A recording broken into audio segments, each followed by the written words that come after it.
Good evening, I'm Jhon Martin, and you're watching a special broadcast on Shah News TV. Tensions have reached a boiling point in the Middle East as Israel and Iran exchange direct military strikes, plunging the region into a dangerous new phase of conflict. The escalating war, driven by nuclear fears and political defiance, now threatens to destabilize not only the two nations involved, but global peace itself. At approximately 2:30 a.m. local time today, Israeli authorities issued emergency alerts across Tel Aviv and parts of the West Bank, warning of an incoming Iranian missile attack. Air defense systems roared into action. 5 ballistic missiles were reportedly launched by Iran, none believed to have struck their targets, and no immediate casualties were reported. In swift retaliation, Israel launched another round of targeted airstrikes on Iranian missile sites and military infrastructure.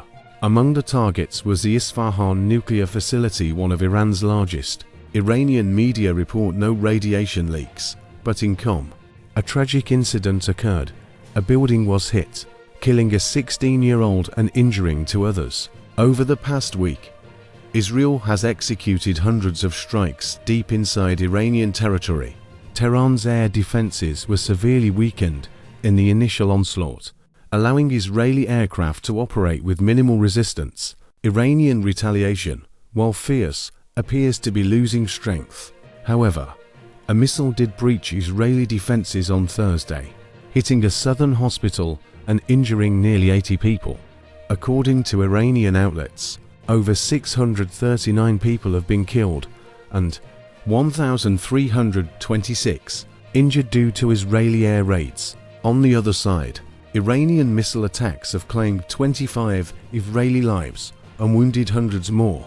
Israel's Chief of Staff, Lieutenant General Eyal Zamir, has warned the public to brace for a prolonged and difficult campaign. He emphasized that Israel's operational range is expanding while Iran's capabilities are being constrained.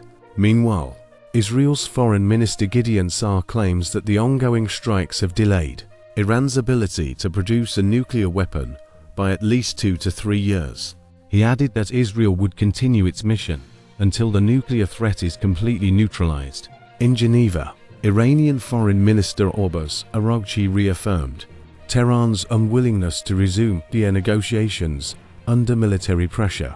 He called on the international community to recognize Iran's right to defend its sovereignty and declared that diplomacy with the US would only resume if Israeli bombardment ceased. Israel is reportedly lobbying for US involvement, particularly because only America has the capability to strike the ultra-fortified Fordo uranium facility, buried nearly 100 meters beneath a mountain near Qom. With diplomatic doors closing and missiles flying, the world watches anxiously. Both nations are entrenched in a tit-for-tat war that has already cost hundreds of lives, shattered communities, and shaken global security as regional powers harden their positions and international actors debate next steps. One question looms large: can diplomacy still win? Or is the path to peace now buried beneath the rubble of escalation? We'll continue to track this story as it unfolds. Stay with Shah News TV for accurate, on-the-ground updates. I'm Jhon Martin. Until next time, stay safe, stay informed.